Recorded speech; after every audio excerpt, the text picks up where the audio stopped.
দ্বিতীয় মেয়াদে ক্ষমতায় বসার 1 মাস না যেতেই 13 ফেব্রুয়ারি যুক্তরাষ্ট্র সফরে গিয়ে প্রেসিডেন্ট ডোনাল্ড ট্রাম্পের মন জয় করার চেষ্টা করেছিলেন ভারতের প্রধানমন্ত্রী নরেন্দ্র মোদী। প্রধান লক্ষ্যই ছিল ওয়াশিংটন নয়াদিল্লির সম্পর্ক জোরালো করা। এর জন্য বিভিন্ন বাণিজ্য চুক্তির বিষয়েও আলোচনা করেছিলেন। একই সঙ্গে চিরপ্রতিদ্বন্দ্বী রাশিয়ার সঙ্গেও বাণিজ্য সম্পর্ক জোরালো করেছে ভারত, যার কারণে ভেতরে ভেতরে নয়াদিল্লির ওপর ক্ষোভ জমা হয় ওয়াশিংটনের। বাণিজ্য অংশীদারদের জন্য যুক্তরাষ্ট্রের পারস্পরিক শুল্ক আরোপের মধ্য দিয়ে যা পুরোপুরি দৃশ্যপটে আসে, যেখানে দেখা যায় দক্ষিণ এশিয়ার দেশগুলোর মধ্যে সর্বোচ্চ 25% শুল্ক ভারতের কাঁধে চাপিয়ে দিয়েছে যুক্তরাষ্ট্র। শুধু তাই নয়, রাশিয়ার অস্ত্র ও তেল কেনা অব্যাহত রাখলে ভারতকে অতিরিক্ত জরিমানা ভোগ করতে হবে বলে হুমকিও দেন মার্কিন প্রেসিডেন্ট ডোনাল্ড ট্রাম্প। এমনকি শুক্রবার তিনি দাবিও করেন রাশিয়া থেকে আর তেল কিনবে না ভারত।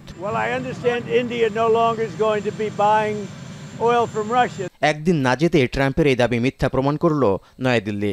নাম প্রকাশে অনিচ্ছুক দুটি ভারতীয় সরকারি সূত্রের বরাত দিয়ে এমন তথ্য তুলে ধরেছে নিউ ইয়র্ক টাইমস সহ বিভিন্ন আন্তর্জাতিক সংবাদ মাধ্যম। সূত্রের দেয়া তথ্য বলছে, মার্কিন হুমকি সত্ত্বেও মস্কোর কাছ থেকেই তেল কেনা অব্যাহত রেখেছে নয়াদিল্লি। কারণ তেল চুক্তি অনেক দীর্ঘমেয়াদী, চাইলেই রাতারাতি বন্ধ করা সম্ভব নয়। এমনকি দেশটির বাণিজ্য বিশেষজ্ঞরা বলছেন, যেহেতু রাশিয়া থেকে তেল আমদানি করে কোটি কোটি ডলার সাশ্রয় হচ্ছে, সেখানে যুক্তরাষ্ট্রের হুমকিতে মাথানত করা উচিত হবে না ভারতের। Today we import 1/3 of our oil from Russia. So Russia is a critical supplier. We saved billions of dollars by importing from Russia.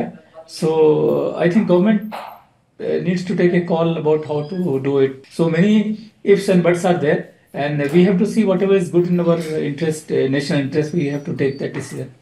বিশ্বের তৃতীয় বৃহত্তম আমদানিকারক ও ব্যবহারকারী ভারত সবচেয়ে বেশি অর্থাৎ 35% তেল আমদানি করে রাশিয়া থেকে। তালিকায় এর পরে রয়েছে ইরাক, সৌদি আরব ও সংযুক্ত আরব আমিরাত। চলতি মাসে ভারতীয় বন্দরে তেল সরবরাহের জন্য রাশিয়ার 3টি জাহাজ নির্ধারিত ছিল।